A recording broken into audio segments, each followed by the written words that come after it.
सन 2023-24च्या संच मान्यतेनुसार गगनबावडा तालुक्यातील लोंगे इथल्या प्राथमिक शाळेतील पहिलीच्या विद्यार्थ्यांची नोंद ऑनलाईन प्रणालीमध्ये तांत्रिक कारणामुळे झाली नाही। त्यामुळे शाळेचा एकूण विद्यार्थीपट प्रत्यक्षापेक्षा कमी दाखवण्यात आला। प्रत्यक्षात या शाळेचा विद्यार्थीपट 69 होता। मात्र चुकीच्या आकडेवारीमुळे या शाळेतील एक अध्यापक पद अतिरिक्त घोषित करण्यात आलं।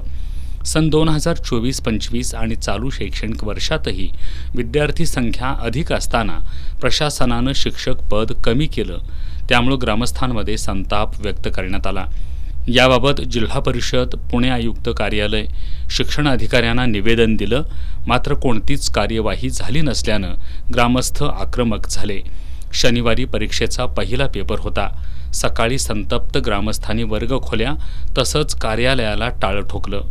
काल हा विषय झाला होता, परंतु या गोष्टीचं म्हणावं तसं प्रशासनानं गांभीर्य घेतलेलं नाही आणि गट शिक्षणाधिकारी वेळेत, कारण की शाळेची परीक्षा किती वाजता होती त्या 8ला चालू असतानाही अजून त्या अद्याप आलेल्या नाहीत आणि इथल्या मात्र पालकांनी आता ती शाळा बंद केलेली आहे। म्हणजे या गोष्टीची 100% निश्चित गट शिक्षणाधिकारी यांनी दखल घेतलेली नाही आणि ही खेदाची बाब आहे।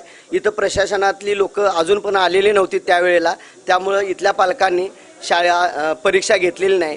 लोकप्रतिनिधी येऊन सुद्धा अजूनही ते आले नाहीत, ही दुर्दैवी गोष्ट म्हणावी लागेल। त्यामुळे निश्चितपणे आम्ही त्या पद्धतीने लोकप्रतिनिधी म्हणून त्या पद्धतीने पाऊल उचलून त्यांच्यावर जास्तीत जास्त कशा पद्धतीने कारवाई करता येईल यासाठी आम्ही प्रयत्नशील राहील। दरम्यान या प्रकरणी तोडगा काढण्यासाठी जिल्हा परिषद सदस्या सोनाली पाटील, सभापती मंगल देसाई, पंचायत समिती सदस्य अमर कांबळे आले होते।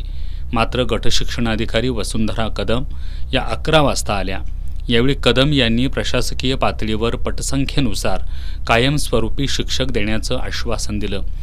गेली 2 वर्ष लोंगे या गावचा शाळेचा प्रश्न हा जिल्हा परिषदमध्ये मांडला जात होता, परंतु प्रशासनाकडून त्यांना 2 वर्ष म्हणजे त्रास झालाय नक्कीच, पण जो काही त्रास झालाय तो इथून पुढे होता का म्हणे आणि ह्या संबंधात मी सभागृहात देखील आवाज उठवणार आहे या प्रश्नाचा। कारण का 2024च्या बॅचमध्ये जो 0 अशी पटसंख्या ह्या म्हणजे पहिलीच्या क्लासची लागली होती आणि ती 0 लागल्यामुळे इथं शिक्षकाची कमतरता होती आणि त्याच संबंधात गेली 2 वर्ष या गावातील सर्वच ग्रामस्थ म्हणजे एकोप्याने सगळ्या गोष्टी करत होत्या आणि जिल्हा परिषदमध्ये तो सारखा विषय मांडत होतात, परंतु जिल्हा परिषदने म्हणावा तसा निर्णय दिला नाही। प्रशासनाकडून नक्कीच म्हणजे त्यांच्याकडे दुर्लक्ष झालं आणि नक्कीच त्यांच्याकडून त्रास झाला आहे आणि आता तरी याचा म्हणजे काय तो निर्णय प्रशासनाने घ्यावा आणि न्याय द्यावा या गावासाठी अशी मी प्रशासनाला विनंती करते।